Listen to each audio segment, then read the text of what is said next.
low post, mid post, high post,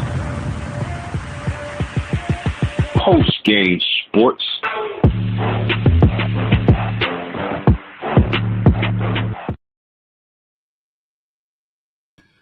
Ladies and gentlemen, welcome in and welcome back to another edition of Postgame Sports. You know how we do it. Make sure you hit that like button, subscribe to the channel. We working. And I got a very special guest with me this evening. One of my boys, one of my homeboys from all the way back to elementary school. Always been a Notre Dame fan, always been a stand-up dude, always been doing great things for the community. Mr. Duke, how you doing this evening, homie? How you doing, sir? I just want to say, man, it's a blessing to be on the podcast. I see you doing great things. You've always been an astute fan of the game, a good man, good family man. Um, and your personal life and your professional life, you've always exemplified great character. And it's a pleasure being on this podcast with you, man, to talk some fighting Irish. Yes, sir. Yes, sir. I appreciate that big time, man. That means a lot to me coming from a guy like you. We got Corey Boyd in the house. We just waiting on him to jump on. He'll be on any second now. But man, just let the people know, man. How long have you been a Notre Dame fan?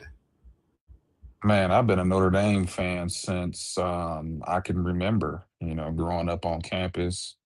They used to run an NYSP program, which is the National Youth Sports Program. So, coming from the projects, they used to come to the community and pick up, at-risk youth kids like me, and we used to do sports camps during the Bob Davie era. So Bob Davie and Archie Denson used to do football camps with us. Um, and I remember Mr. Jordan, I was a knucklehead. So long story short, he took me under his wing. And whenever I got in trouble, he used to have me running laps around the whole campus next to his golf cart. So, just that's how deep it was. And I became a Notre Dame fan through that program where the university reached out and helped kids like me get through and make it. So, uh, that was my first time I went to a game was against Texas A&M. So that's what it is. Been a Yes, fan sir. ever since. Yes, Hmm. sir. Yes, sir. Definitely an astute fan, as you said earlier. Shout out to Matt Seuss in the chat. He said CB late as usual. Man, we gonna find him tonight, homie. He getting fined for this, for sure. We in them pockets. So tell how excited are you about this season, man? I'm very excited. What Coach Freeman has done for this program and seeing how the alumni and the administration supporting him. I mean, good Lord. I'm so excited. And we also get to see the fruits of the new investments in the football facilities. I've always said that we've needed to update those facilities. Notre Dame has been very successful with low end facilities, low end resource investments. Now we have the facilities that can compete with the best of the best. We're at the forefront of NIL. And so I think those investments is going to shine through and be displayed through the talent. So I'm very excited. I don't think I've been this excited in so long. We're back to championship or bust expectations. Already. Man, shout out to Ruben Blad in the chat. He said, Big Rude. Duke, how you Hey doing man. tonight, homie? Yes, Man, sir. yes. Yes, one of the greatest tailgate bros of all time. He in the tailgating Hall of Fame. That's a He in the fact. tail Yes, man. We got stories we're gonna keep offline, but man, we got so many great legendary stories tailgating, man. Shout out to him and Seuss, man. Yes, sir. And man, shout out to the homie, Carl Daniels. Carl He said he Daniels. tuned in. We appreciate you, dog. Salute to you. Salute to you, big dog. Masu says, Ruben, go Irish MSU tailgate. Everyone is invited. Can't wait for that, homie. Oh yeah, about to pull Rue up. said, you guys keep doing your thing. Well, man, I'm not gonna hold the people up. I know what y'all came in here for, and we gonna get right into it. So, Duke, ND 2025 left out of the college football playoffs. And my question to you is, should they have been left off?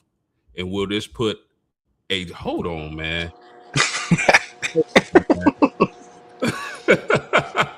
Shout out to the homie Made Corey. it.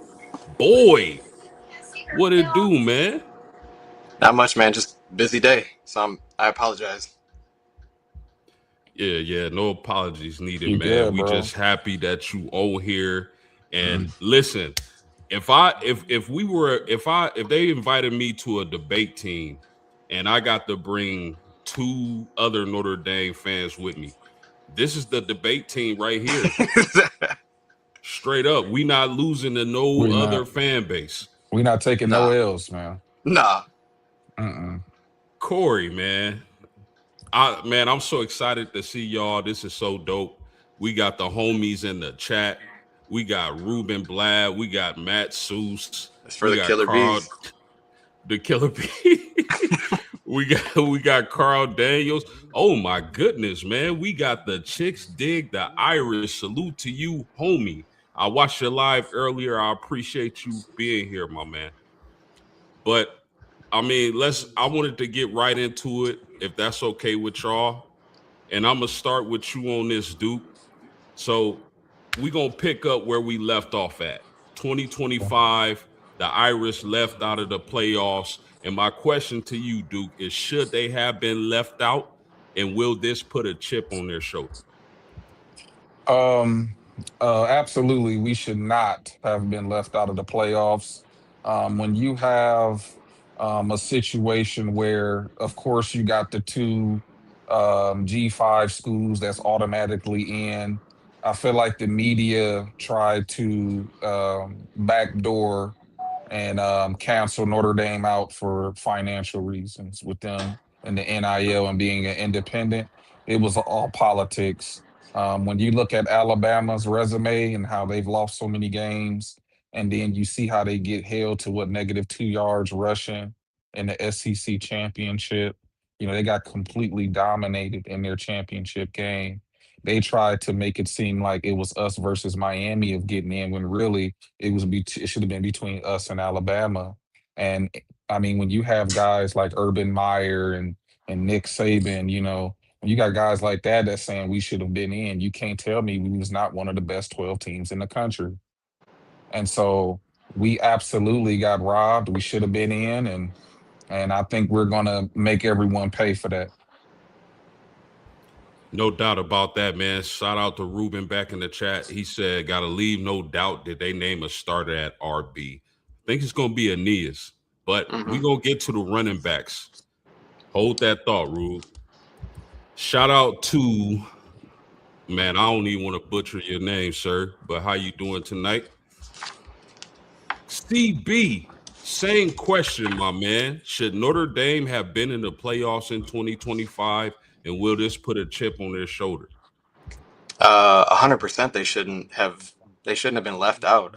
To me, it was all political. Like I hate to play that angle because everybody's gonna be like, "Oh, Notre Dame, you're not in a conference, you don't deserve it." But no, like it was like if you look back, they were the ACC was playing Miami versus Notre Dame 24 to 48 hours straight before, so that way they could leave that fresh in everybody's mind that they won.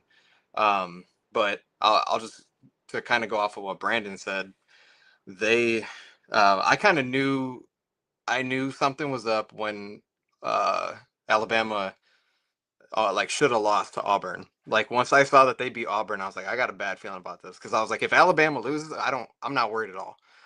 But but yeah, so like to me that had a huge impact on that, and I don't think that they should have been left out because I mean, yes, we weren't playing the greatest teams at the end, but we're doing what we should have been doing. Like if you're that good of a team, we're beating teams by like 70, 60, 50, 40 points like each game. So and then to finish off the question, you said, will it have an impact this year? Absolutely. Like if you watched, I mean, you could just see it in Freeman's face when they got left out. He was just sitting there like in shock. So, and then the first thing he kind of was like, leave no doubt.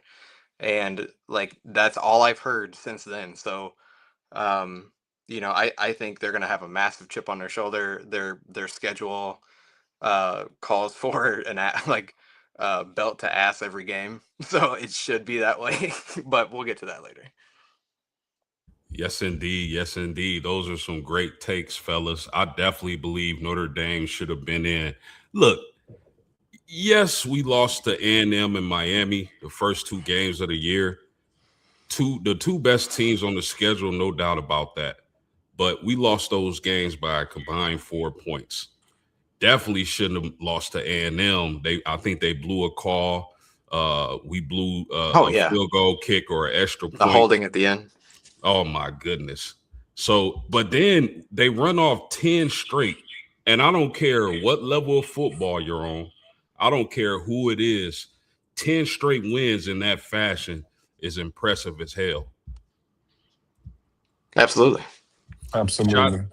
Shout out to Mr. Yates. They need to be in a conference. They play too many patsies. That's hilarious. Shout out to SEC. Don't worry. Same song and dance every year, but yet there's a couple SEC schools that have a more cupcake schedule than Notre Dame, but we're not going to talk about that. For sure. Shout out to SEC Shine. He said, don't worry, y'all don't play my Aggies this year, and I'm glad about that. For sure, for sure.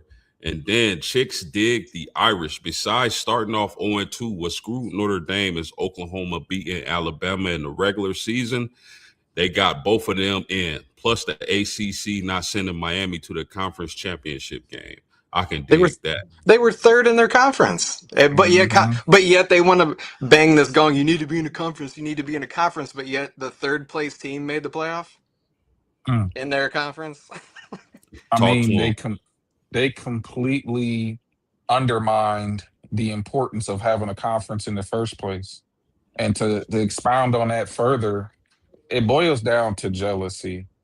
If any school had the fan base and the alumni and the resources that Notre Dame had, they would be independent too. Let's just be honest right here. The bottom line is we don't need a conference. Conferences is going to be obsolete in the next 10, 20 years anyway. It's just we're the best at it. They don't want to have that conversation. In 31. Man, yep. Talk to him. Yeah. Because I already barbecued and crispified these guys on YouTube talking about a conference, man. Go check that video out if y'all haven't. But man, it gotta be nothing but jealousy because they keep saying the same stupid thing over and over again. Duke should have been in, right? Duke University, didn't they win the ACC? If that's the standards, if only Duke should have been in, Miami should have been out. If that's what we can go by. And the first year Notre Dame didn't play in a conference. Ohio State didn't win the the Big Ten, and they're in the national championship. And then Miami was in the national championship. They didn't win their conference. So why do conferences matter? Like if teams that are actually going to the national championship don't even win their conference. Talk to them. Yeah. Shout out. Go ahead, Duke. No. I was gonna say to me, it just sounds like laziness. They want their cake and eat it too. They want the benefits of a conference doing the leg work, but they don't want to get out here and put boots to ground like Notre Dame has. They want the money that Notre Dame brings in, but yet they don't want to play them every year. If you don't want Notre Dame in the national or in the playoffs, then schedule them, beat them, so then they don't make it. Talk to Bingo. But shout no, they don't want to schedule them. They sure don't, man. We seen that all summer. Shout out to Carl Daniels. He said, "Can't wait for the season to start." I'm with you on that, bro. In the chat, he said Miami, I don't think has won the ACC since 2010. 10. Mm. Wowzers. Let's not forget they dropped that game to SMU. Yeah, No they one lost. wants to They talk lost to about two that. teams. They lost to two teams that weren't even ranked. That wasn't even ranked. Louisville and SMU. You know, Facts.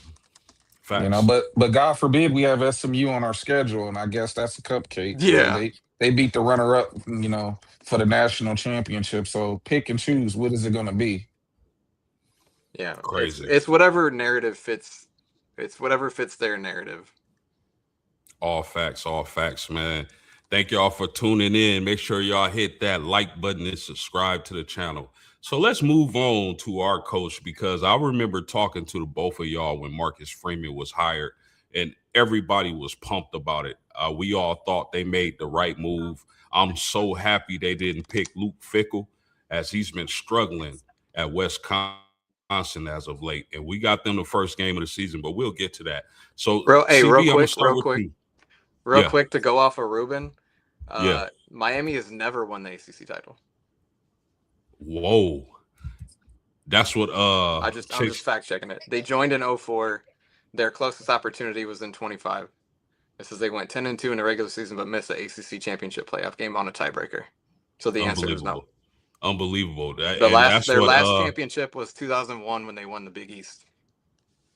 That's what Chicks Dig Irish just pointed out. He said Miami has never won the ACC. Actually, last time they won a conference championship was the Big East. Bro, the Big East been gone for so long. I think we was still in like middle or high school. Yeah. We was in high school. Yeah. Extinct. That's crazy work. That was like, yeah. I mean, they ain't won a conference since an extinct conference, man. That's insane, bro. No, what are we talking about? That conference does exist, but it's basketball only, and there's only like a couple teams, I think. Yeah, the football conference is nothing but bones. You gotta dig those up. Insanity. Yeah. But let's move on, man. So Marcus Freeman, like I was saying, we were all pumped about the hire of Marcus Freeman over Luke Fickell and guys like that. So I'm gonna start with you on this question, CB. Has Marcus Freeman exceeded your expectations as the head football coach, and where, if anywhere, can he improve? I think he has exceeded my expectations, because I was nervous when, like, they hired him only because he had no head coach experience. Not like that's that big of a deal, but we all know that Notre Dame is different. So that's what made me like slightly nervous. But once I started seeing all these recruits that he was bringing in, I was like, oh, we're straight. I mean, yes, he struggled the first couple games like of his tenure, but those days are long gone, and I don't think they're coming back anytime soon. Like this is a way different team. And yeah, that was kind of expected, right? His early season struggles. Yeah. What was the second part of the? Oh, I'd say any weakness. I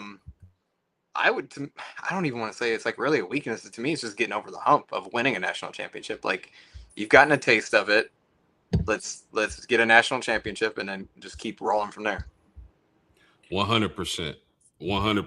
And before I go to you, Duke, I like to call Marcus Freeman Soul Glow, man.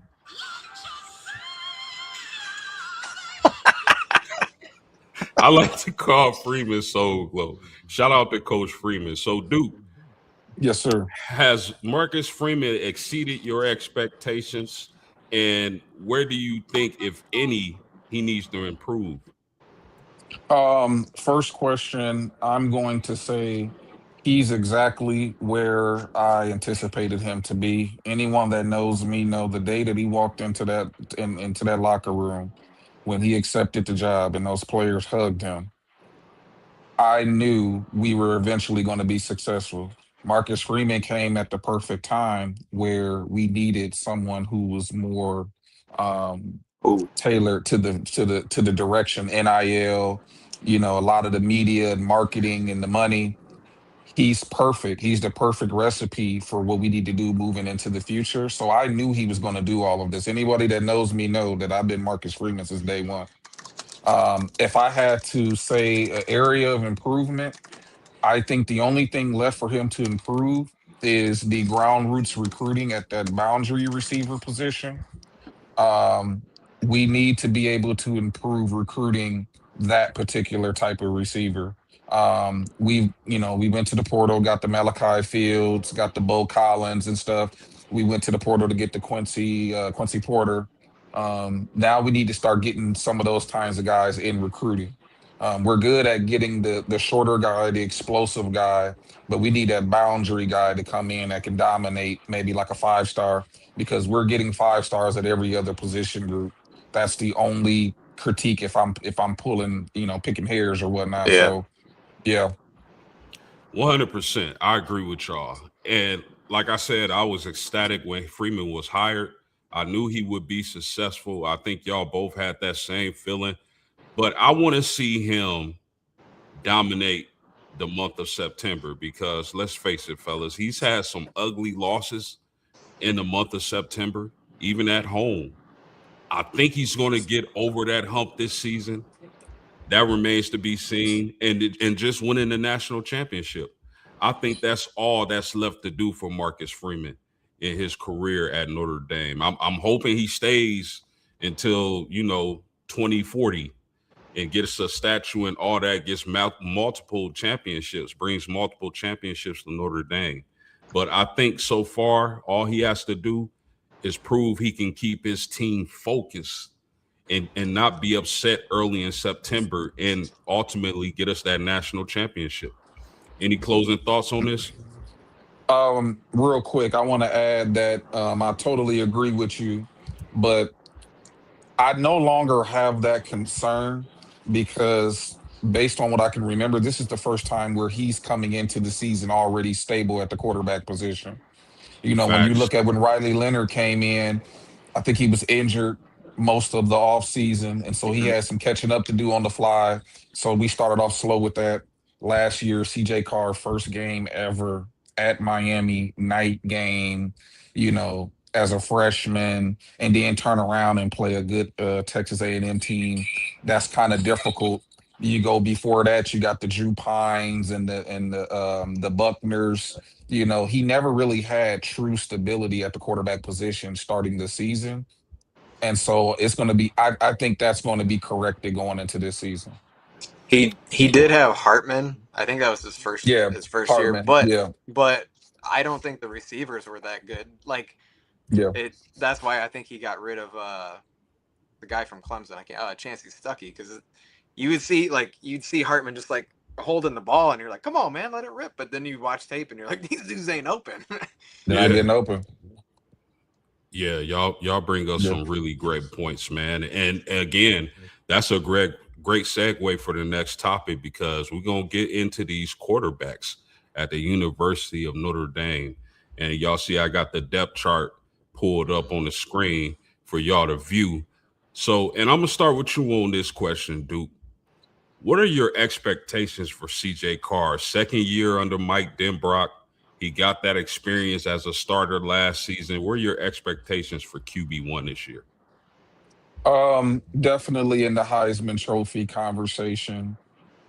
I believe we're going to have an improved offensive line. We have a stable of backs, and most importantly, we have a very deep receiving core. When you bring in multiple 5 star recruits and you pair them up with Jordan Faison, who's now dedicating his full time to football, this man has been torching DBs and torching college football, uh training part-time, cross training between two sports. Now 100% focused on football, so he's going to be a monster. Great house, who is healthy, looking good in camp.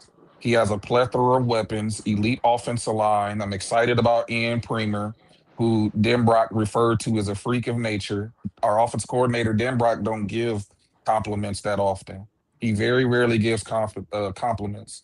And so when you have that kind of firepower in year two in the offense, you go out there and you're the MVP of the Manning Passing Academy. You're outshining the best quarterbacks in the country. I mean, anything short of a Heisman Trophy candidate is a disappointment. Okay, so who do you what and I'm gonna come to you, CB, but Duke, I want to know who's gonna be QB2. I know Marcus Freeman said in a press conference that the guy who's QB2 to start the season may not necessarily be the guy week 6. Who you think ultimately is QB2 for the season?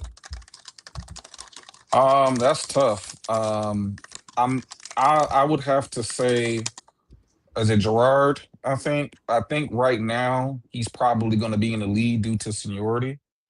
Or no, not Gerard. Who's the other the quarterback that's always been here? Hebert. Is it Blake Hebert? Blake Hebert, yep. Yeah. Yeah, right now Blake Hebert got it because of seniority, familiarity, year two, stuff like that. But I think Teddy Gerard, if once he gets the offense down packed, Yeah. I believe he's going to eventually get that number 2 spot. CB, man, what are your expectations for CJ Carr this upcoming season? Really not too much different than Duke. So I can't really add like any flavor to it, but I think he'll be in the top 3 for the Heisman. I don't necessarily know if he'll win it. But I do think that anything less than that would be a disappointment, like Brandon said. And then I think that because if I remember right, it was Hebert that was playing well in the blue and gold game. I remember we were sitting there and I joked with you, Rashawn. I was like, hey, we got a quarterback controversy. Yeah.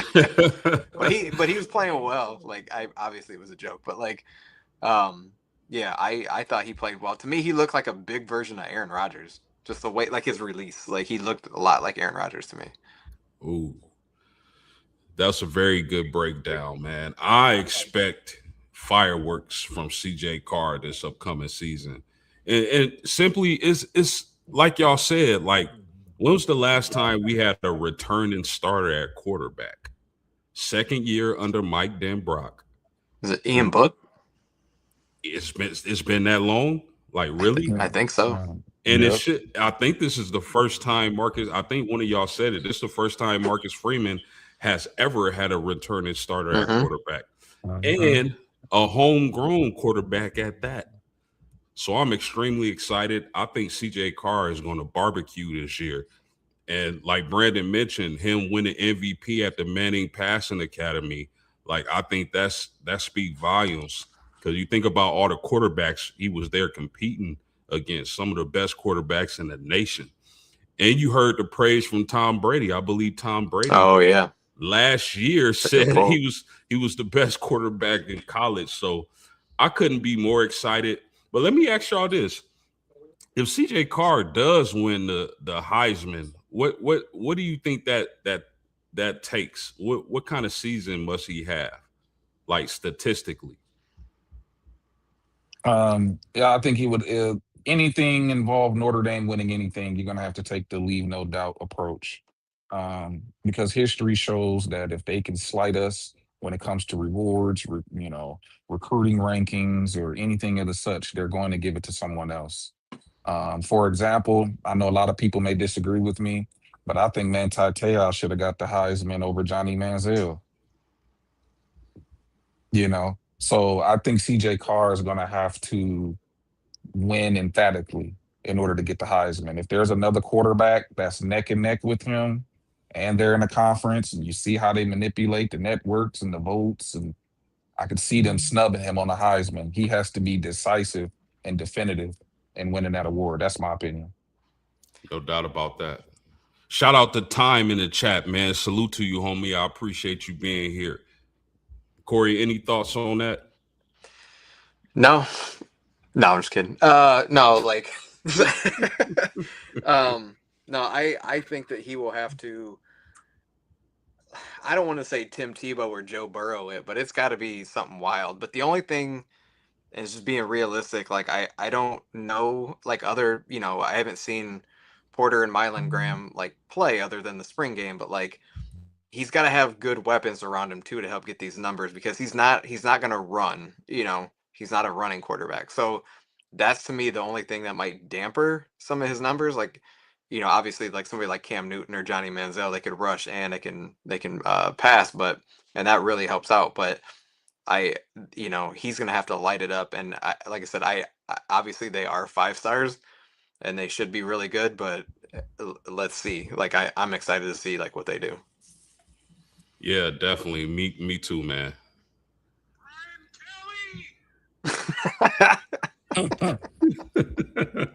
Shout out to Brian Kelly, man. No.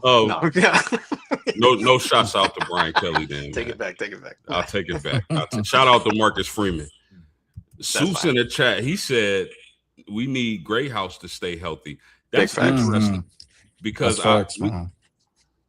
we gonna get to him, and I've been hearing some encouraging things about Jaden Greyhouse that excites me. Time to Mr. Time back in the chat, he said my brother is right about Johnny Manziel winning that Heisman Trophy. Anytime they can take it away from Notre Dame players, they will.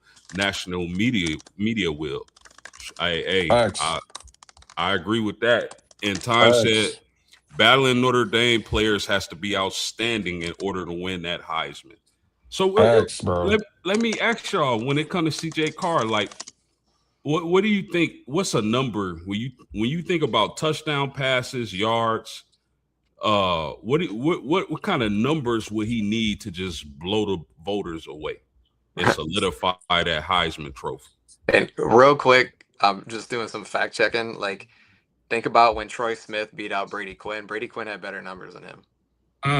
He had more touchdowns, only one more pick, and he had 89 or 85 more completions, and almost 1,000 more yards than him. So yes, he's gonna have to have, I don't know, 40, 45 touchdowns. and just to add to what you guys are saying, the Heisman voting, they pick and choose. It's more of an agenda-based award than anything.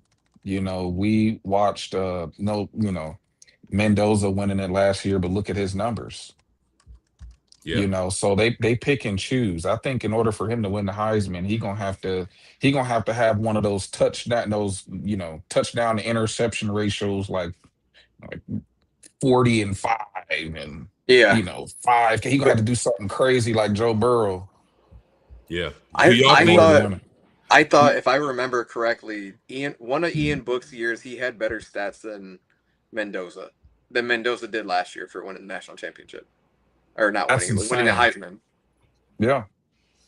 You know what? I have forgot all about that Heisman year. Was it Troy Smith and Brady Quinn? Brady Quinn, yeah. Yep. I forgot all about that, man. Yeah, I was mad because I wanted Quinn to be on the cover of college football. Yep.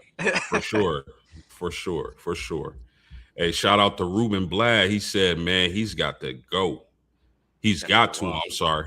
Yeah, he do. He gotta. But let me ask y'all this before we move on. Do you think Notre Dame has that type of offense to where CJ Carr is going to cook like that to get a Heisman Trophy? Yes. If Quincy Porter turned into what we want him to be, that elite 5-star barrier player, and then with all of the guys that can do everything in between, Great House and Faison and Mylan Graham, you know what I mean, and throw in Ian Premer, some Flanagan. Like if everybody is popping off at the same time with an elite offensive line, don't forget Aeneas Williams is a receiving threat. Facts. It's just too many weapons, bro. There's no, from a talent and depth standpoint, he can win the Heisman. It's just a matter of him going out and doing it and staying healthy. Facts. I think that I think that the schedule, I'm not saying we have a cake schedule because there's other teams that have more cake, but I think our schedule allows us would allow for him to cook like that too. Yeah. I agree. Man, shout out to Masseuse in the chat. He said Mendoza wasn't even the best player on his team. The wide receiver was. Facts. Talk to him, Seuss. He still got it. Man, still got it. Jeremiah Shout- Love should have won the Heisman, man. Let's just put it out there. I agree with that. Shout out to Time. He said Brady Quinn got robbed. See, this is why we don't need ESPN, all those For real, other sports facts. news, because they Man, get paid to start narratives and cause chaos. Carl Daniels in the chat, he Because said, they yes. get paid. ESPN gets paid for, I think it's 4 or 5 million per SEC and ACC. No, not SEC, ACC team in. So naturally, they want a return on their investment because they spent like what 1.2 billion or something like that to have the rights of the college football committee. So if they do, then aren't they putting their own people in there Right. that It's, yeah. that can make these shots or make these calls? it's really common sense, man. But Yeah, people, if you follow the money, follow the money. That's all. That's all you have to do. yeah, Yeah. people are Sorry, I so cut you off. ignorant, man. No, you good, bro. I want y'all to cook, man. This show is for y'all to show the people on YouTube who you know who I be chopping it up with on a regular basis. But shout out the Time back in the chat. How to get rid of Notre Dame? They always have a solid offensive line. I keep telling people if you have a decent offensive line, especially in college, you will be okay. Yes, sir. Yes, Facts. sir. Yes, sir. Facts. So let's move along. Well, first of all, fellas, man, this is like who wants some of this, man?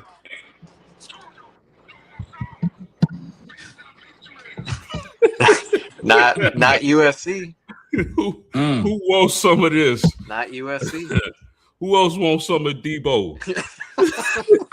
Hey, throw Texas in there too. You know, they trying to back out. Indiana backing out. Yeah. If Notre Dame was bad, no one would care about our Oh independence. yeah. Talk to him. Period. No one would care. It's the fact that we're a threat. And you know what, Duke?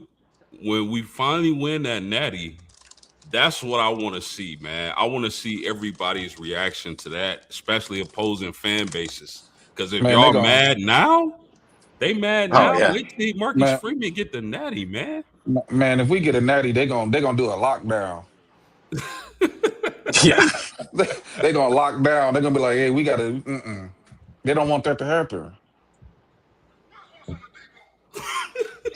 Who else wants Straight some of up. Freeman? Who else Who wants some else of wants some Freeman? facts? Well, who's Summer Freeman? Facts. Shout out to Ty, man. He said, my pops always said, follow the money. It's not corrupt Mm. people are corrupt. Just follow the money. That's a fact, man. But let's move on to the next question I got for y'all. The running back move, the running back room. I'm sorry. And I'm going to start with you on this, CB. What do you think the running back room is going to look like? How you think that's going to shake out? And who do you think are the main guys in this running back room? Or do you think it's one guy? I think it'll be pretty comparable to last year because I feel like that's kind of the type of backfield that they're running where somebody gets most of the carries and then your secondary gets like 30% and then you have like who Aeneas Williams has been like 5% or at the end of the game, or just situational. But I think that obviously I'm not too worried, to be honest with you. I mean, yes, there's going to be a fall off because you're losing two running backs that were from in your backfield that were first round picks. So obviously, like there's going to be some hurt, and people are like, well, why? It's not like last year. Like, yeah, they're not. It's not the same guy. But I do think that I'm fine with Aeneas Williams. Like every time he got in, I mean, yeah, like I mean, if he was playing, kind of coming in like before halftime or whatever, he still produced. So it's not like he's a slouch. So again, like I think he'll get the bulk of the call or the bulk of the carries, and you're going to get Nolan James is going to be like the Jadarian Price, where he's going to get a lot of carries too. So that's kind of my take on that. How about you, Duke? How you see this running back room shaking out? I see Aeneas Williams starting, and I see Keidron Young really stepping into that two role. I was watching some film when he played against I think it was at Navy 2 years ago, and how he battered that defense. If he comes back fully healthy, I mean that 1-2 punch is brutal. and then Nolan James, and then I also heard them talking about Walton, and they was saying they got to figure out a way to get that kid on the field. They say he has the home run speed of the two guys we just lost in the draft. Nasty. So, I mean, the sky's the limit, but I'm really big on Kedron Young stepping back in for sure. Yeah, I like what I've been hearing about Kedron. I think Aeneas is gonna get the first crack at RB1 this year. And one of the things I know we were all at the blue and gold game. One of the things I found interesting was they were lining Aeneas Williams out wide and in the slot. And when I'm watching, I'm like, man, he doesn't like. If I didn't know he was Aeneas Williams, I would think he was a wide receiver. Like that's how good I think he can be at catching the ball. But I like this whole entire room. A lot of people think, yes, we lost a freak in Love and Price, both freaks. We lost them, but how many teams have lost great running backs and then here comes the next guy or the next two guys? So think Alabama in the 2010s. It seemed like they always had a top, like either Heisman Trophy candidate or a top, like a first round pick. yes, sir. Shout out to Time back in the chat. He said, I hope you understand why Notre Dame is being treated the way they're being treated is because they are independent. That means you don't have to answer to nobody. Oh, Bingo. my goodness. That part. Man, part. Bro, I feel like Pinky on Friday, man. You say another word. Oh, my goodness. But here's the thing, fellas. Isn't the goal to be independent? Those same people complaining about Notre Dame, wouldn't they rather be independent in whatever field they are in? Right? I've been telling Brandon this for the past couple of years. I'm like, why aren't other teams doing this? Like, where they can just pocket all the money. It's like similar to the what I big said. schools. Oh no, I'll let you. No, I'll let you talk. But that was my thing. Is like, why not? To me, there's more incentive for your big schools to do it. Yeah, it's similar to musicians or like rap artists, where it's just easier to sign a record label. They handle the distribution. They handle all of the marketing. They handle the producers, the mixing. They do all the grunt work. All you have to do is just perform. Well, Notre Dame does all of the grunt work on its own. So it's not fun being an independent. It's like being an independent contractor. You start your own business, you eat what you kill. And so I think most teams are just too lazy. They're in bed with people who are at these networks, and it's just easier to just sign along with the conference and have them do all of the dirty work for you, and you can just focus on the sport. Notre Dame is doing all of the above with no help other than the alumni. And so that's just laziness, bro. And another thing is they applied to be in the Big Ten because like I want to say like the 20s or 30s or something like that. And schools like Michigan and Penn State were playing politics, didn't want them in there. So then they decided to be independent and haven't looked back. And they haven't applied. I don't think they've applied anywhere else since then. So again, I did a video on this and I made this analogy because I remember them trying to join the Big Ten. And it's like, y'all start a shoe company. And I come with my idea of a shoe company, and y'all tell me no, we don't want you to join us. So I create my own shoe company, and it's popping, blowing y'all out of business almost. And then y'all come to me now that I've blown up and say we want you to join now. Don't work like that. Especially that was they had to start scheduling teams like USC and branching out because schools in the Midwest didn't want to play them anymore. Facts. Shout out to Seuss in the chat. He said going to be a lot of receptions from the backfield, similar to how they use Darius Walker. And then Time back in the chat, he said WTP Sports, the more that Notre Dame is independent, it's the more that the commentators in the sports, people will keep them out of a bowl and judge them harder than any other team. I agree with that. And he keep them out of a bowl. Like bowls aren't that big of a deal anymore. Like, and them sitting out last year just proved it. Like it obviously didn't hurt Notre Dame. Yeah, and to add to that, they weren't the only team that set out Yeah. the bowl seasons. It's just because we Notre Dame, it was blown up. But time back in the chat, he said, this is why you hear most of those guys on TV always say, oh, Notre Dame needs to be in the conference. For what? You are already being biased towards Notre Dame to the players, no Heisman Trophy.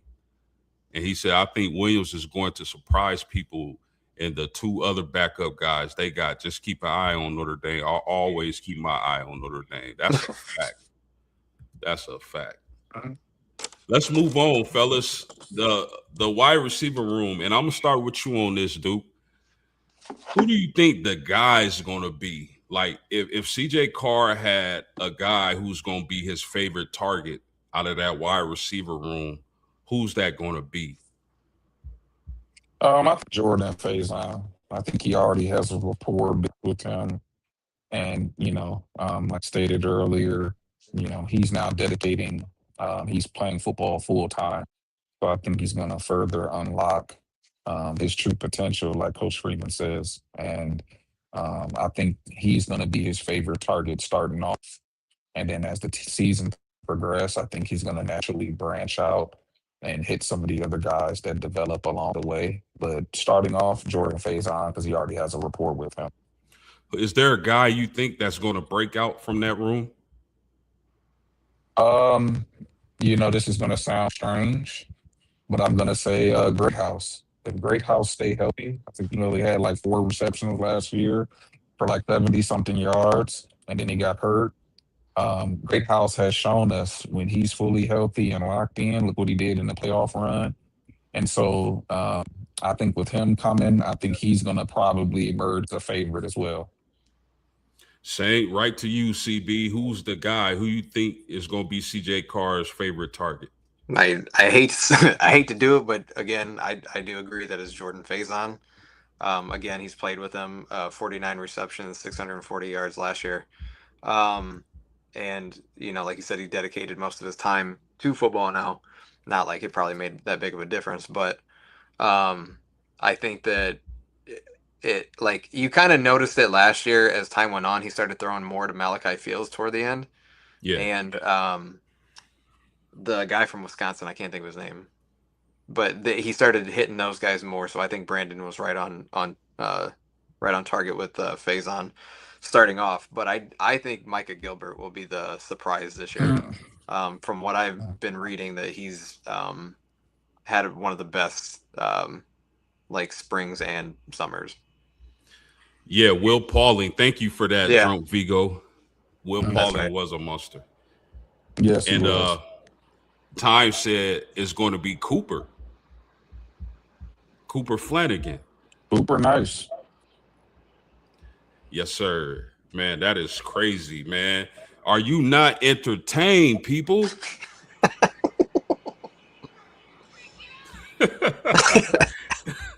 Yes.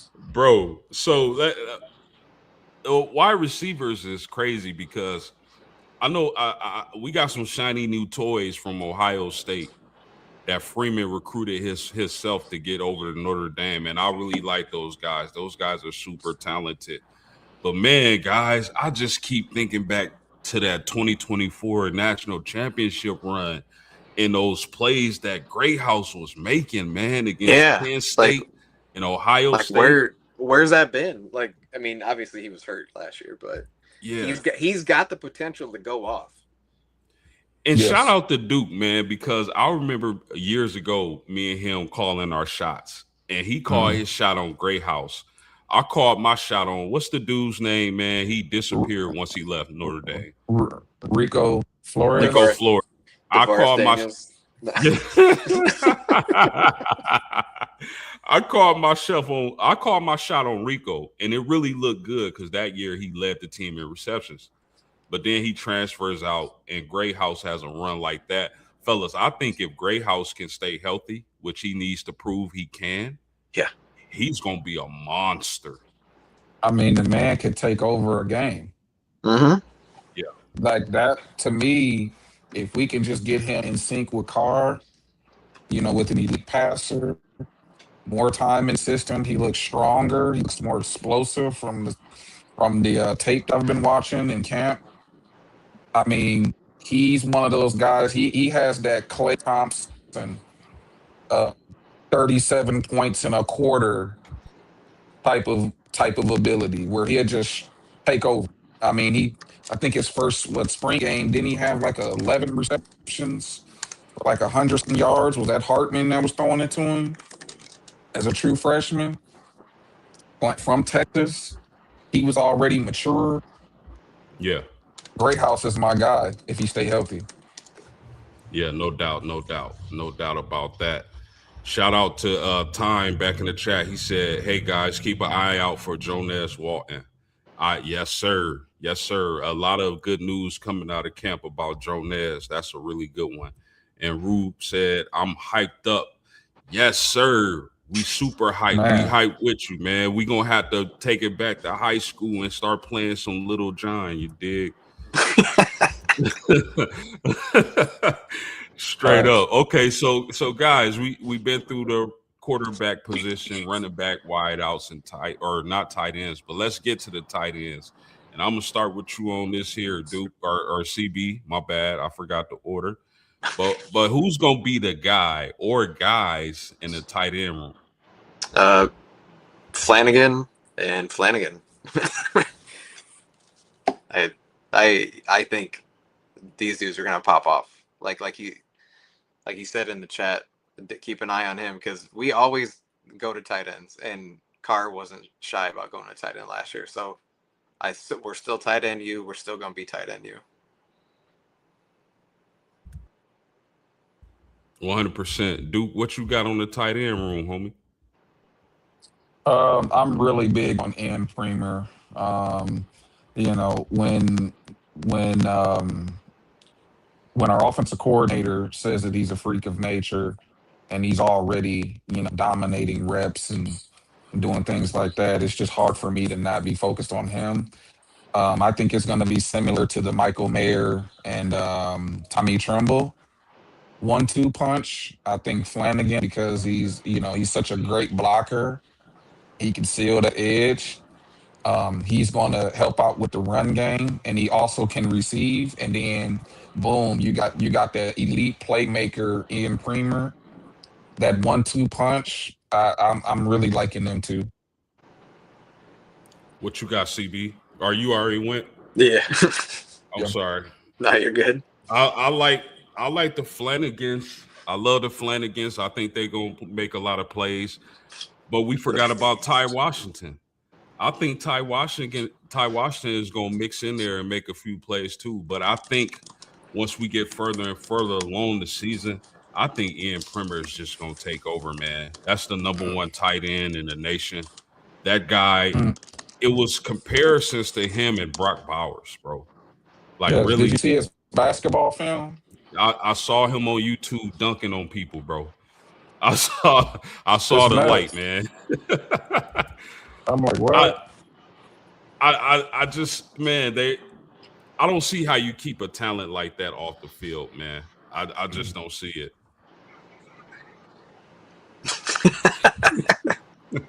Who else wants some of Debo? Let's move on. Who else wants some of Premier? Who else wants some of Premier? Yes. Shout out the chat. Shout out to Time. He said Coop. He said Notre Dame is known for throwing to the tight ends. And then Ruben back in the chat, he said, "You remember when the Irish came back and won the Bourbon Bowl?"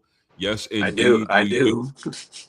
And shout out to Time. He said, when you have two-headed monster of a tight end and a solid offensive line, you're okay in my book. That really helps the pass rush, and those are helps against the pass rush. I think he meant to say. For sure. I agree with all that. So, guys, man, what do you think about the offensive line, Duke? And I'm gonna start with you.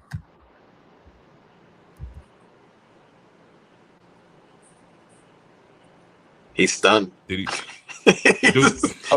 He was thinking. Hey, the video skipped, so I didn't. When he said I'm gonna start off, and then it skipped. I didn't know. I was like, oh, I hope he says TV. Can you please re-ask that question, man? Yeah, I got you, dog. What do you think of Notre Dame's offensive line, man? What are your expectations for the old line? When you hear the coaching staff, um, when you hear the coaching staff rave about our offensive line and depth, I think it's going to be even better than last year's. Oh yeah, And that's not even including Jagasaw.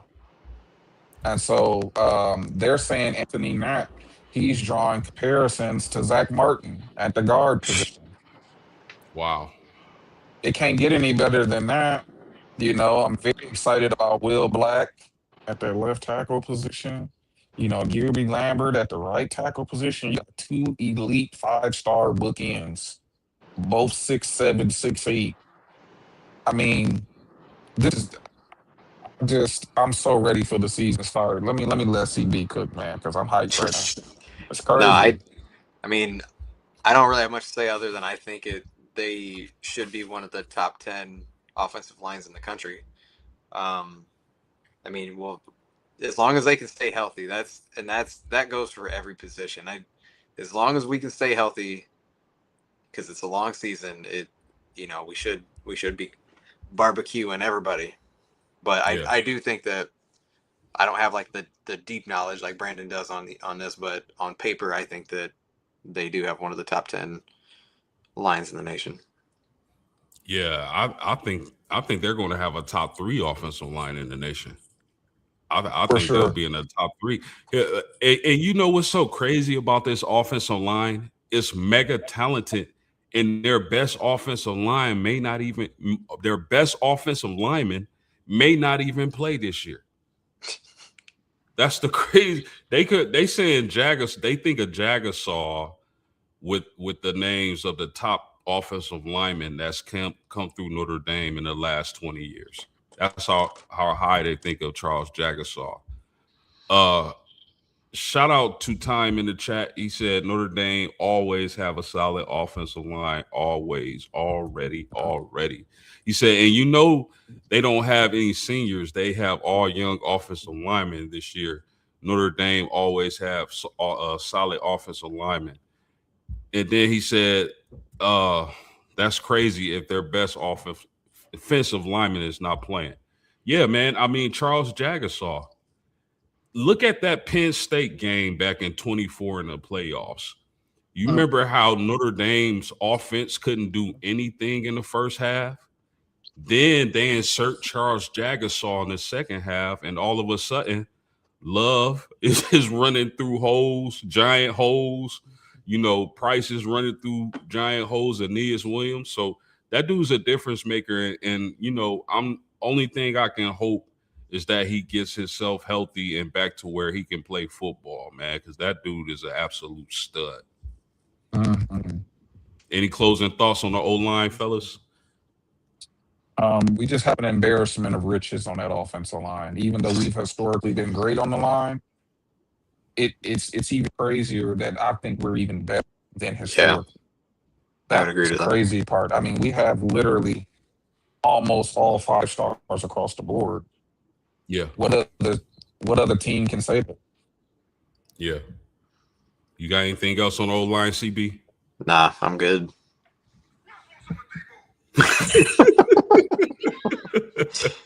Hey, that's Jagasaw said when he came in the playoffs.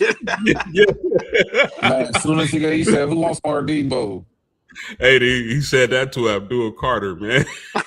Man, Abdul Carter ain't in right sense. Straight up.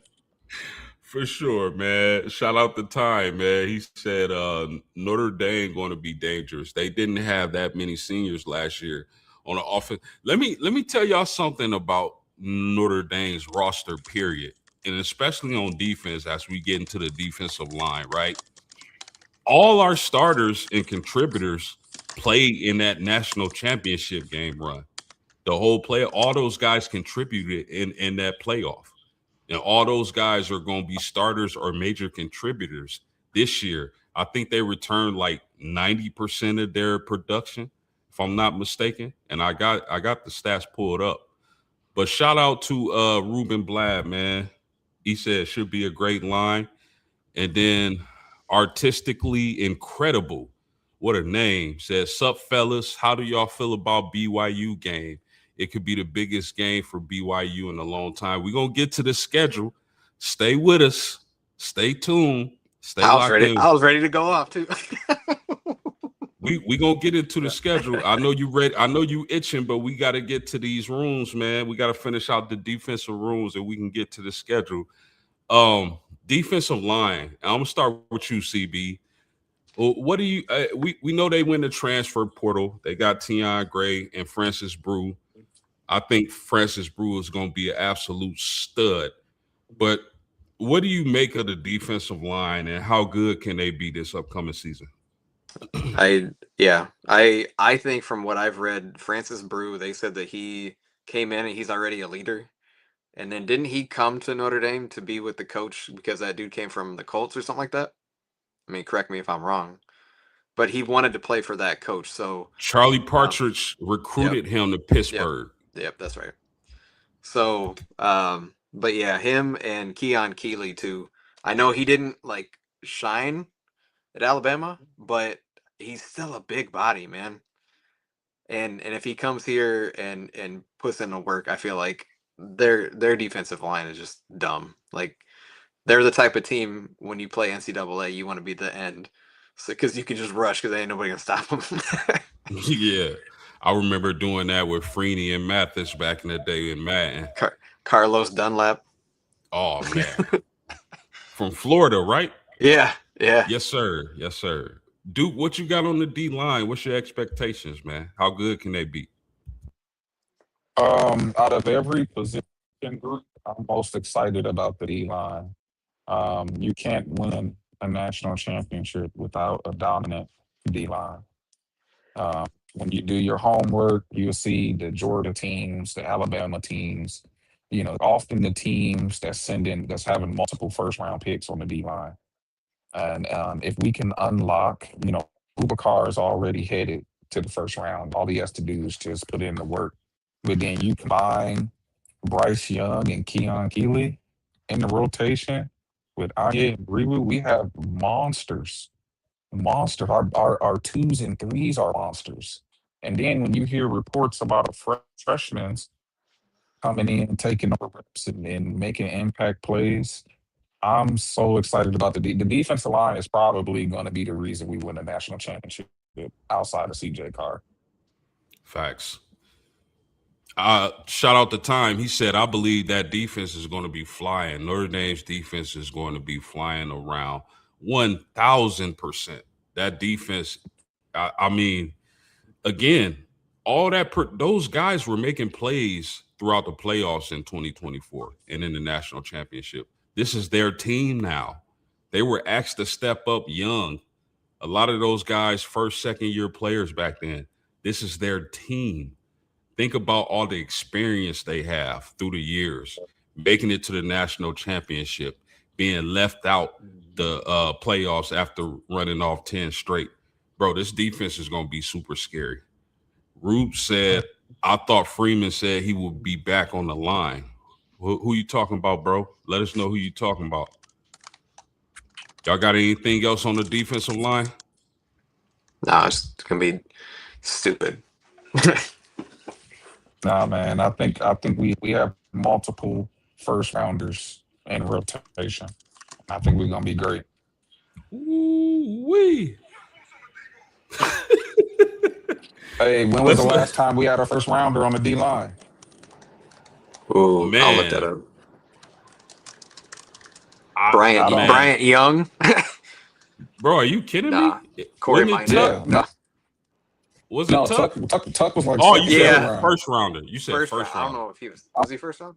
You said Tuck was first round. Yeah, okay. When last time we got a first round pick on the D line? Foskey wasn't, Tuck wasn't. I'm thinking about Brian Young, like CB said, man. It got to be Brian Young. Wow. Ronaldo win. No. Yeah, Ronaldo win. 97. Tuitt was second round, and Okwara was third round. Unbelievable. Let's talk about the linebackers, fellas. What do y'all think? I'm gonna start with you, Duke. What do you think about the linebacking core at Notre Dame? Man, again, So much incredible depth. I mean, Coach Freeman has turned. I mean, I'm gonna go off on a limb and just say we're about to be linebacker you. Period. I think Kingston, from a talent perspective, probably the most talented linebacker in the country because not only he can cover sideline to sideline, but he can rush the passer like an edge rusher. You Yeah, know, and so when you got guys like that, and then of course Big Bowen, the leader, the heart and soul. I mean, you combine him. We still got Sneed, who is a 5-star athlete in himself. I think he has something to prove. Osbury, they said he going off, but the one I'm very, very excited about is Madden Faremo. They said he is annihilating people in camp. I mean, again, we probably have a couple first, second rounders just in that core group. I think Kingston is a first rounder. yeah, I That's agree my with take. that. I agree with that, man. And I think Osbury and Snead are so overlooked because Mm, it's just so much talent and all those guys are. I think our six deep, all of them are going to play in the NFL. I really believe that. yeah, CB, what you yeah. got on the LBs, man? I've I was listening to a podcast. They said that all like most of Notre Dame is like not starters too deep. They're all projected to be picks in round 1 through 3. Like if that's true, like it's That's stupid. insane. So, but no, I think, um, yeah, I think Bowen has that experience in the national championship game. And being a linebacker, you got to be safety too, but you got to be the quarterback on the field. Um, but yeah, the videos I've seen, he's always in people's faces, like getting everybody working out and all that. But I think that the linebacking group is the best in the nation. My top three are Notre Dame, Texas, and Texas Tech in that order. Ooh, I like Texas with Biles as well, but I would have to go with Notre Dame. I think defensive line, I'm gonna give a slight edge to Oregon. Linebackers and DBs, I'm giving to Notre Dame in the country. But Yeah. let's get to that DB room, CB. I mean, do we even really need to? We got to for the Mm. for the fans, but let's talk about the DB room, man. What are I your mean, expectations for that DB room? it's so nice because for I want to say early 2000s up until probably 2019 ish, like I was always like, man, the secondary just garbage. Like we'd have like one good defensive end, but it didn't matter because our secondary was bad. And I think it was like Kelly's last year, like, okay, like we're not bad at secondary. And then now it's like, I feel like we're, up there with some of the best in the country. Like obviously Leonard Moore, one of the best in the country, and Adon Schuler. But again, like you're going to get pressure up the middle. You're going to get pressure from the edge. Like their jobs are going to be made easy. I mean, they will get tested obviously, but, um, I do think that Leonard Moore is the best, and even Jeremiah Smith said Leonard Moore was the hardest guy ever to cover him. So if we're pointing at looking at comparisons to NFL type talent, but yeah, so that's my take on the DB room. Not much, but we're still solid, and it feels good to like all right, like not worry about the defensive back so much anymore. Yeah, because we've been picked, bro. You got to think about it. If everybody's seen the thumbnail, Coach Weiss, Coach Willingham, Brian Kelly, and Bob Davy are standing up against the wall watching Freeman give his speech. That symbolizes our lifespan as Notre Dame, Mhm. fans because when we were little tiny kids, probably barely even knowing what football was, it was Davy. Then it Yeah. was Willingham. Then it was Yes. yeah, it's so on and so forth. But we're also used to the DBs getting barbecued every Saturday. They So were always a it's liability. bro, it's a beautiful thing to Yeah. see how To, this to not worry secondary about it. facts. What you got on the DBs, Duke? Um, Leonard Moore is I'll say the two best players in college football is Jeremiah Smith and Leonard Moore, 1A, 1B. So, no need to go into more. Um, I want to see us unlock McKinney. McKinney is a freak of nature. From what I've been hearing, if we fully unlock him in terms of him understanding the playbook and the technique, they're saying he's a first round pick. So think about this. We're going to have two first round picks at the exterior. And then we can finally put Christian Gray where he's best at, which is the nickel. And we potentially got two first round picks, maybe a second, third round at Gray. I mean, good Lord, are we going safety too, or are we just doing DB? Yeah, safeties too. I mean, Bronte Johnson, to me, is the best free safety in college football. Aiden Schuler is kind of like Drake Bowen of the safeties, leader. You know what I'm saying? And getting everybody aligned. He's the heart and soul. I mean, we by far have the best defensive back room in college football. It's not close. Our backups will start for most teams. Yeah. You got anything else to add to that, CB? Nah, he's killing. No doubt, no doubt. Man, we already talked about Notre Dame's independence off script, so I'm not gonna bring that up. We're gonna hop on to the schedule before we get up out of here, man. And y'all see it on the screen. Wisconsin, September 6th. Is that a win, fellas? And why? Oh yeah, we about to cook I them. I think we'll win, but I think it'll be tougher than what we think it would be, like, or what a lot of people think it would be. Like, I'm not saying it's gonna be like 24-17, but like, like, I feel like there's gonna be some bumps, and like, I feel like Wisconsin should be a little bit better than last year. I know they weren't very good, but I think that it'll be a tougher game. But I'm not worried about it, but I do think it'll be like, hey, what's going on here? For a little, like, for maybe the first quarter, just the jitters and all that. But I'm not too worried about that game. You got anything else on Wisconsin, Duke? I agree. I mean, I think we're gonna win comfortably. Got you. I also think we're gonna win comfortably. Rice. I mean, we got to, because if I say should we talk about this, I would have said the same thing about Northern Illinois last year. But what's going to happen September 12th, fellas? When that's not even gonna be that's the home opener. Yes, sir. Ass Oh, whooping. Oh yeah, yeah. I mean, we gonna be cooking some rice. That second Right. game of the season. Rice It's gonna be Aroni. rice aroni. What about Michigan State, September 19th, fellas? Not worried. I think Michigan State might be good in a couple years, but I don't think they're gonna have it this year. Fitzpatrick is a good coach, because I mean, he always gave Notre Dame in the Brian Kelly era tough games with Northwestern with less talent, but I do think that obviously it's gonna be a win, but they're gonna be better. They'll be better, but I'm not worried.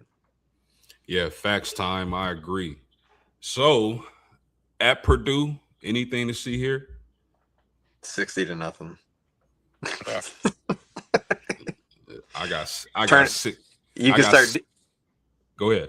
You can start doing something in the middle of the third quarter, like, and just keep walking in and out of the room. You don't need to sit down and watch the whole game. Oh yeah, yeah. We gonna take that big drum home with us. We're gonna beat them so bad.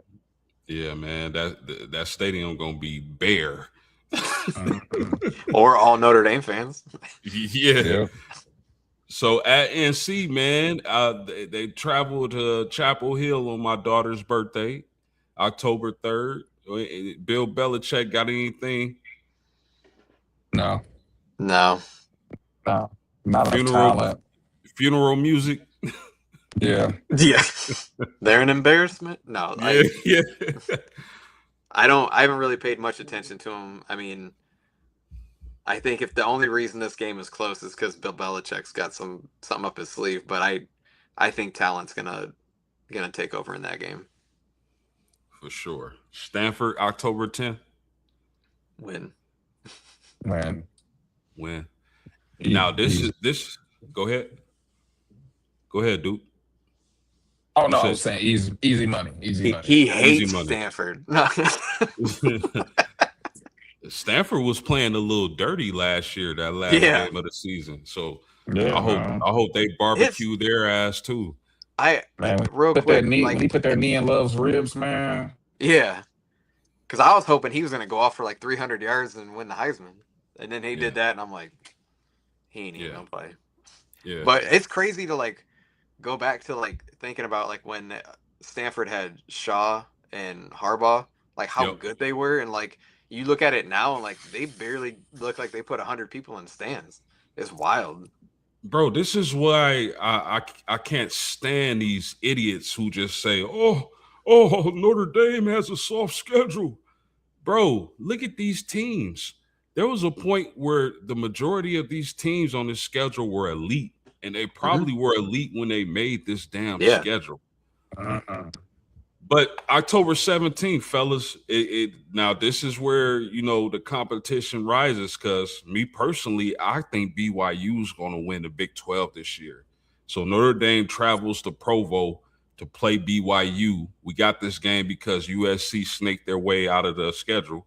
So what do you guys think is going to happen at Provo?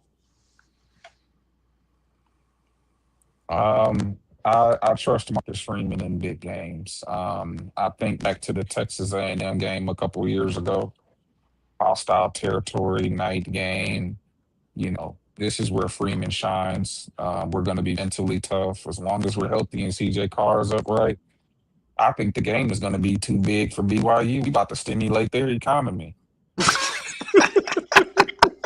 So they straight up. We about to bring in the most money. Where they in the state of Utah? Yeah.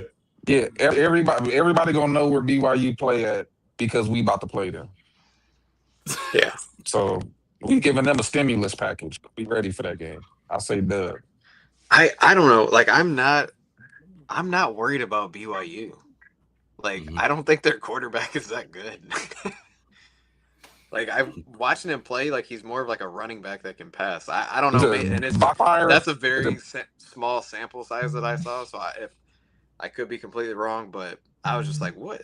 I mean, I don't know. I'm not worried because by then we'll have what 5, 6 games under our belt, and usually we're gelling by this time. So again, and they'll be up because this is a big game, and I'm assuming BYU will be ranked by then, or will, yeah. yeah. Yeah, And I they're think tough. BYU. Go ahead.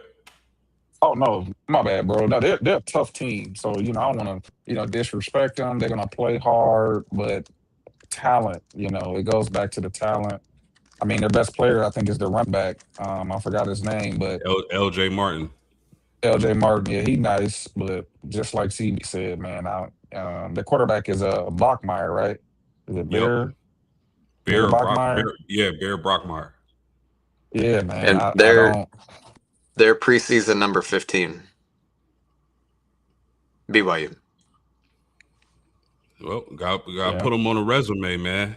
yeah. What Navy, October 31st. What y'all got, man? I think a lot of people, they don't realize how tough Navy is to prepare for. And Navy can pop you if you're not ready for that offense that they bring. What do y'all think happens October 31st? Again, I go back to talent.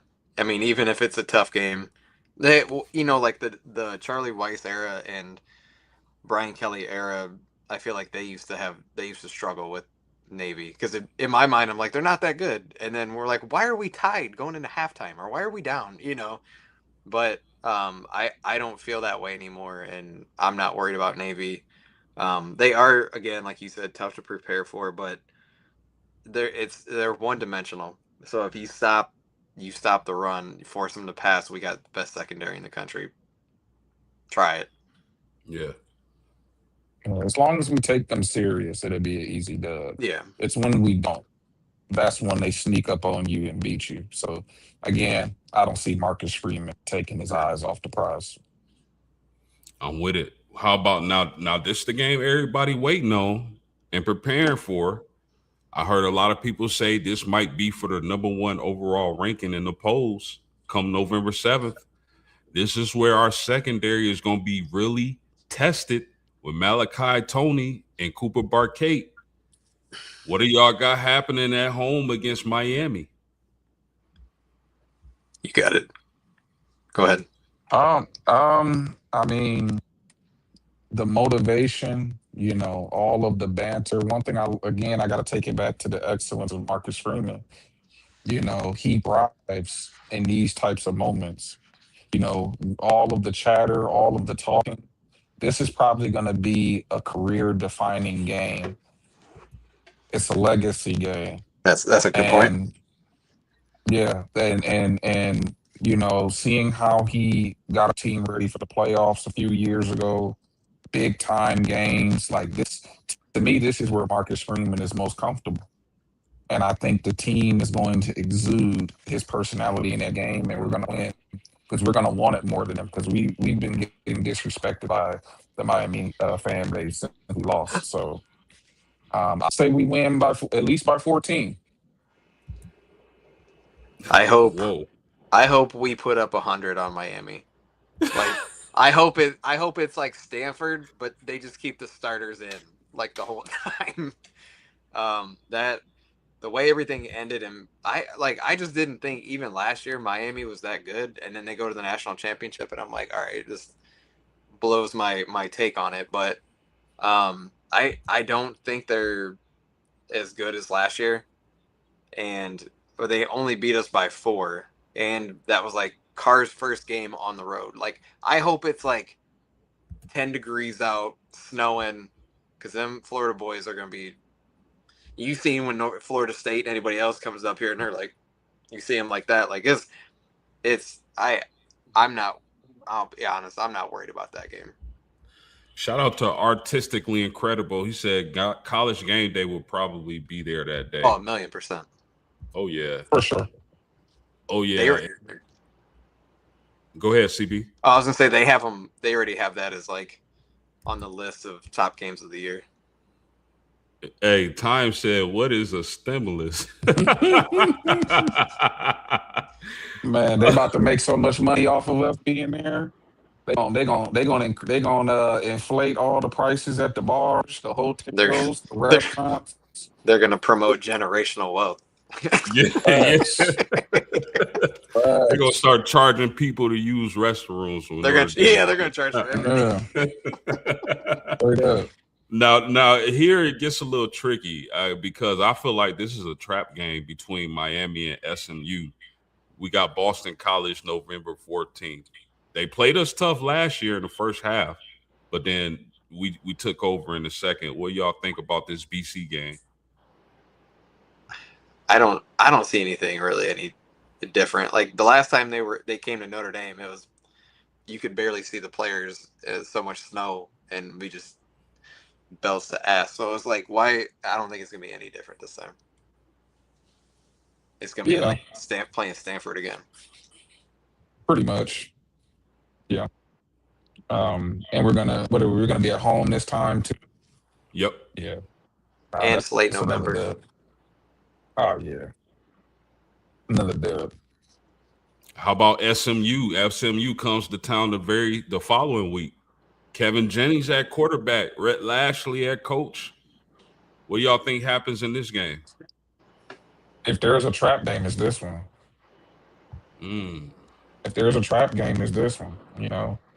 They represent ACC. They're gonna come in with a lot of pride, especially, when we beat Miami. They're gonna have the pride of the ACC on their backs. We got to watch the officiating, but that could be a trap game. I still think we're gonna win, but that's gonna be one of those teams where I'm like, all right, after the first quarter, I want us to be comfortable, and then we kind of ride away with it. Yeah, I would agree that if there is a trap game, it's that, but it's at home. And their SMU is Dallas, so again, late November, more than likely the weather's gonna be shitty. So again, I'm not too threatened by it. I even doubt they'll be ranked by then. How about at Syracuse, final game of the regular season against Steve Angeli, fellas? Angeli's been looking good when healthy at Syracuse. What do y'all got happening in this matchup? 40-0. Yeah. And look, when you don't have the defensive line, the offensive line, you win the game in the trenches. Yeah. So no matter what Angeli do, if you ain't got the hogs up front to control the line of scrimmage, there's nothing he can do. I agree. Shout out to Artistically Incredible. We appreciate you, man. He said, yeah, us people from Texas don't do well in the weather. That's for sure. So yeah. Go ahead. It's funny. I went to Houston a couple years ago, and it was like, I think it was December, and I didn't have a jacket on. I just had a hoodie on, and everybody else was all bundled up in jackets, and they're like, you from the north? I'm like, yeah. They're like, this don't bother me. Yeah, and you know, one thing to think about, Miami doesn't win at Notre Dame Stadium. They just don't historically. Notre Dame historically doesn't win at Miami. So that's something to think about. So we got Notre Dame going undefeated. I do. Yeah. Yep. Notre Dame will be undefeated this year. Miami is 1-8 at Notre Dame. Pitiful. What do y'all say to people who claim Notre Dame has a soft schedule? Again, it's just more cope. They need to find excuses to justify their hatred for Notre Dame being independent, because there's no outlet. Teams have been manipulating schedules and fixing it, get to the postseason forever. And so we have a commitment with the ACC. I think we played like 6 games. Yeah. You know, and they choose the 6 teams. They choose the 6 teams. Is it Notre Dame's fault that the teams in the ACC suck? No. Exactly. Like, why is it Notre Dame's fault? It's not. Talk to them. You know, tell them to join a conference, they do, and then it's like, oh, you play in the Wake Forest. Like, that's their fault? Like, do you think the SEC would be like, hey, Notre Dame, come, you can play us. You play 6 teams. Those teams don't want to play Notre Dame in a out-of-conference schedule? Yeah. Facts, man. Well, man, this has been really fun. It has been a pleasure, man, and I am so thankful to these 2 gentlemen for coming to the post and rocking with the homie, man. Anytime y'all want to come cook, y'all more than welcome. I would love to have y'all on more, but I know we all got busy schedules and different lives, so it's all good. Duke, you got anything on the way out you want to mention? I'm just gonna say, man, shout out to Coach Freeman for making Notre Dame cool again. Yeah. You know, we're diehard fans, so we're gonna rock regardless. But the way he's elevated this program in the mainstream, he's made Notre Dame cool again, and that's the name of the game. NIL, TV contracts, marketing. We got the new facilities. You know, we finally get to live out our dreams as Notre Dame fans, to see us win a championship as adults. It's only a matter of time. If it's not this year, it's going to be the next year. I say we at least get 1 or 2 in the next 5. That's my take. Already. What you got before we get up out of here, CB? Nah, I just say that this is the first year in a long time that I can say, like, I expect to win a national championship this season.